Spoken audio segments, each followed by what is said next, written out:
किसने सोचा था कि एक साधारण सा कागज का पंखा जैकल के हाथों में आते ही ब्रिटेन के राष्ट्रपति को मारने का सबसे बड़ा हथियार बन जाएगा। इस बार जैकल सिर्फ बंदूक और गोली ही नहीं बल्कि कागज का एक छोटा सा पंखा भी साथ लाया था। जैकल ने राष्ट्रपति के आने से पहले प्रैक्टिस के लिए एक गोली चलाई। गोली 50 सेंटीमीटर दूर गिरी, जो जैकल जैसे स्नाइपर के लिए बहुत खराब बात थी। उसने जल्दी से अपने मन को शांत किया और दोबारा गोली चलाई। इस बार निशाना सही लगा और गोली राष्ट्रपति को चीरते हुए निकल गई। वह वहीं ढेर हो गया। तभी जैकल ने धीरे धीरे बंदूक खोली, उसे सूटकेस में रखा और कमरे में बिस्तर के नीचे बम लगा दिया। फिर बाहर निकलते समय उसने फायर अलार्म बजा दिया ताकि पुलिस वहां पहुंचे। पार्किंग में पहुंचकर उसने सूटकेस निकाला और दूसरी ऑडी कार में रख दिया। इसके बाद वह पहले से तैयार कार में सवार होकर तेजी से भाग गया। इस तरह वह चुपके से गायब हो गया। जब पुलिस उस बिल्डिंग में पहुंची तो खतरनाक ब्लास्ट हो गया और सारे सबूत भी उसी के साथ नष्ट हो गए। गैरेज की कार भी ब्लास्ट हो गई थी ताकि कोई निशान न बचे। यही एक टॉप स्नाइपर का तरीका था। लेकिन राष्ट्रपति की हत्या के बाद भागना इतना आसान नहीं था। जैकल ने पुलिस के शक से बचने के लिए शतरंज के खिलाड़ी का रूप ले लिया और शतरंज का सेट भी खरीद लिया ताकि पुलिस का ध्यान भटक सके। दूसरी तरफ पुलिस ने राष्ट्रपति के हत्यारे को ढूंढने के लिए बॉर्डर्स पर सख्त जांच शुरू कर दी थी। जैकल जब वहां पहुंचा तो उसने शांत रहकर कहा कि वह एक शतरंज खिलाड़ी है और एक गेम देखने आया है। पुलिस ने उसकी पहचान जांचने के बाद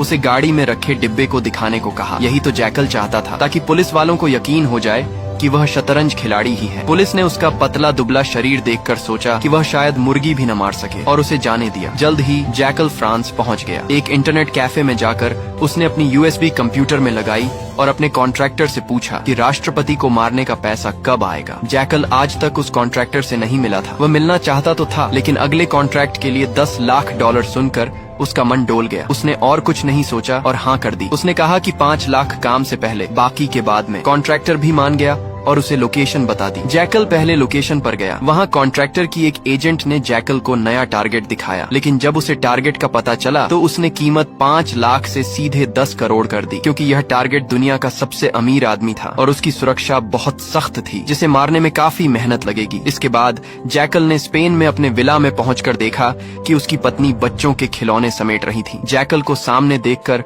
उसकी पत्नी का दुखी चेहरा एक मासूम मुस्कान में बदल गया। पत्नी को लगा कि वह अपनी बिजनेस ट्रिप से जल्दी लौट आया है, लेकिन उसे नहीं पता था कि उसका पति दुनिया का सबसे खतरनाक स्नाइपर है। जब उसकी पत्नी खाना बनाने गई, जैकल ने दरवाजा बंद किया और तिजोरी में अपनी बंदूक रख दी। फिर लैपटॉप पर कॉन्ट्रैक्टर से बात करने लगा। घर से निकलने के बाद उसे पता चला कि उसके स्पेन वाले विला में सब बदल गया है। उसकी पत्नी और ससुराल वालों ने उसका स्नाइपर वाला गुप्त कमरा ढूंढ लिया था, जहां कई देशों की करेंसी, नकली पासपोर्ट और एक पेशेवर मास्क रखा था। जैकल ये सब अपने फोन के सीसीटीवी में देख रहा था। उसकी पत्नी और ससुराल वाले हैरान थे। उसे डर था कि अगर उसके स्नाइपर वाले काम का पता उन लोगों को लगा तो उसकी पत्नी उसे छोड़ देगी। वह यही सोचते हुए गाड़ी चला रहा था कि अब वह अपनी पत्नी को कैसे समझाएगा। तभी उसका ध्यान भटका और उसकी कार एक ट्रक से टकरा गई। जैकल ने गाड़ी से उतरकर माफी मांगी और पैसे भी ऑफर की, लेकिन ट्रक ड्राइवर को सैल था, वह नहीं माना। जैकल उसे वहीं खत्म करने की सोच रहा था। तभी एक पुलिस की गाड़ी वहां से गुजरी। जैकल नहीं चाहता था कि पुलिस का ध्यान उसकी ओर जाए, लेकिन ड्राइवर ने पुलिस को बुला लिया। जैकल ने शांत रहकर नकली दस्तावेज दिखाए, लेकिन पुलिस को शक हुआ, क्योंकि राष्ट्रपति की मौत की आग अभी ठंडी नहीं हुई थी। पुलिस ने उसका सामान चेक किया और उसे वहाँ एक बंदूक दिख गई। अगले ही सेकंड जैकल ने पुलिस वाले को मार डाला। फिर उस ट्रक ड्राइवर का काम भी तमाम कर दिया। जैकल ने चुपके से बंदूक से अपने निशान मिटाए और उसे ड्राइवर और पुलिस के हाथ में रख दिया, ऐसा दिखाने के लिए कि दोनों आपस में लड़कर मर गए। फिर वह अपनी कार लेकर भाग गया। एक सुनसान पार्किंग में पहुंचकर उसने नंबर प्लेट हटाई और तेजाब छिड़क कर अपने निशान मिटा दिए। लेकिन उसकी असली मुश्किल थी अपनी पत्नी को मनाना। उसने पत्नी को होटल में बुलाया और फिर से झूठ बोल दिया कि वह बस एक कंपनी के लिए जासूस है और कुछ नहीं। जैकल ने अपने स्नाइपर होने की बात फिर से छुपा ली। फिर उसने कहा कि एक आखिरी काम के बाद वह इतना पैसा कमा लेगा कि यह सब जासूसी भी छोड़ देगा, फिर वे खुशहाल जिंदगी जी सकेंगे। लेकिन उसकी पत्नी को नहीं पता था कि अब वह जिस आदमी को मारने वाला था वह कोई आम इंसान नहीं था। वह दुनिया का सबसे अमीर आदमी चार्ल्स था, जो इतना अमीर था कि उसने पूरा का पूरा आइलैंड ही खरीद लिया और अपनी सुरक्षा के लिए वहीं पर रहता था। इस खतरनाक मिशन के लिए जैकल ने कॉन्ट्रैक्टर की उस एजेंट से फिर से मुलाकात की और इस बार 10 करोड़ रुपए मांगे, जिसके लिए वह मान गई। आधे पैसे मिलने के बाद वह हंगरी के एक पुराने कारखाने में पहुंचा, जहां उसने अपने भरोसेमंद मैकेनिक से मिशन के लिए खास हथियार तैयार करवाए। चार्ल्स 2 हफ्ते बाद एस्टोनिया में भाषण देने वाला था, जो जैकल का सबसे अच्छा मौका था, लेकिन वहाँ की सुरक्षा बहुत सख्त थी। मेटल डिटेक्टर ने उसका पर्स तक पकड़ लिया, इसीलिए जैकल ने एक खास ट्रिक का जूता बनाने की फरमाइश की, जिसमें स्नाइपर राइफल के हिस्से छुपाए जा सकते थे। ये जूता प्लास्टिक और हल्के धातु से बना था, ताकि वह लंगड़ाते हुए सिक्योरिटी चेक को पास कर सके। मैकेनिक ने 3D प्रिंटिंग से यह जूता बना दिया, जो सिर्फ एक बार इस्तेमाल के लिए था। जैकल इसे आजमाने के लिए उत्साहित था, लेकिन उसे नहीं पता था कि पिछले मिशन में ब्रिटेन के राष्ट्रपति की हत्या के मामले में ब्रिटिश जासूस उसका पीछा कर रहे थे। वे जैकल को ट्रैक करते करते हंगरी के उसी कारखाने तक पहुंच गए जहां जैकल बंदूक की टेस्टिंग कर रहा था, लेकिन किसी तरह वह वहां से भाग निकला। अब उसने एक खास तरह का सूट पहना, जिसमें उसने अपनी स्नाइपर राइफल फिट की। उसका टारगेट अब चार्ल्स था, जो अपने उस आइलैंड पर रहता था जहां 2 किलोमीटर के दायरे में कड़ी सुरक्षा थी। वहां किसी को मारने का तो दूर, कोई वहां भटक भी नहीं सकता था। लेकिन हमारा जैकल एक टॉप का स्नाइपर था। उसने देखा कि चार्ल्स हर सुबह समुद्र में तैरने के लिए आता है। उसने एक नाव किराए पर ली और नाव के मालिक को मार डाला। फिर समुद्र में स्नाइपिंग की तैयारी शुरू कर दी। बंदूक, गोली, स्टैंड सब कुछ रेडी था, लेकिन समुद्र की लहरें इतनी भयंकर थीं कि निशाने को मुश्किल बना रही थीं। उसी रात जैकल ने एक खास बैलेंस मेंटेन करने वाला डिवाइस भी ढूंढ निकाला। अगले दिन बोट पर पहुंचकर उसने 4 गोलियां निकाली और पहली गोली से ही बिल्कुल सटीक निशाना लग गया। लेकिन तभी वहाँ एक ड्रोन आ गया। जैकल ने जल्दी से अपनी स्नाइपर को कपड़े से ढक दिया और मछली पकड़ने की एक्टिंग करने लगा। लेकिन सिक्योरिटी वालों को थोड़ा शक था,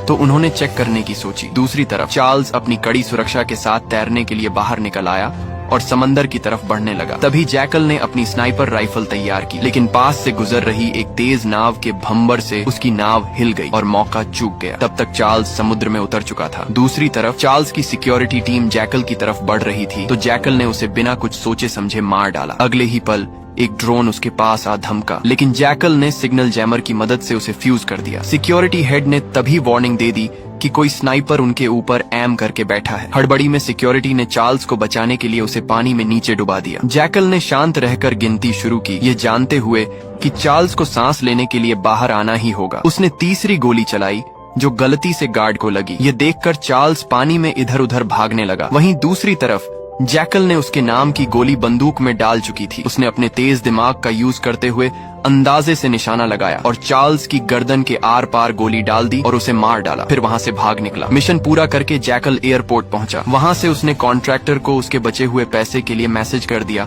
और अपनी स्नाइपर राइफल कन्वेयर बेल्ट पर ही छोड़ दी। जैकल स्पेन अपने घर पहुंचा और उसे पता चला कि उसकी पत्नी और बेटा गायब हैं। उसकी पत्नी को उसका सच पता चल चुका था कि वह कोई एजेंट नहीं, बल्कि दुनिया का सबसे खतरनाक स्नाइपर है, इसलिए वह उसे छोड़कर भाग निकली थी। तभी एजेंट महिला ने फोन किया और बताया कि वह स्पेन में है और उसे कुछ पैसे वैसे नहीं मिलने वाले। इतना कहकर उसने फोन काट दिया। तब जैकल को समझ आया कि उसके साथ बहुत बड़ा धोखा हुआ है। यही नहीं, बल्कि कॉन्ट्रैक्टर की उस एजेंट ने पुलिस वालों को उसकी लोकेशन भी सेंड कर दी थी। जैकल ने बचे हुए पैसे, पासपोर्ट और हथियार लिए और भागने की तैयारी करने लगा। तभी पुलिस वाले घर के बाहर आ धमके और उसी समय जैकल का साला भी नशे में घर लौटा। पुलिस वालों ने उसे जैकल समझकर गोली चला दी। पुलिस को देखकर जैकल ने लाइट बंद की और अपने गुप्त कमरे की एक तरफा शीशे वाली दीवार के पीछे छिप गया। पुलिस वाली ने दीवार की जांच की और दोनों दीवार के आमने सामने आ गए। थोड़ी देर बाद जैकल ने निशाना साधा, लेकिन उसका साथी बीच में आ गया और गोली से मारा गया। थोड़ी ही देर में जैकल ने उस लड़की को भी मार डाला। वहां से बच निकलने के बाद उसके सिर पर खून सवार था। जैकल ने ठान लिया था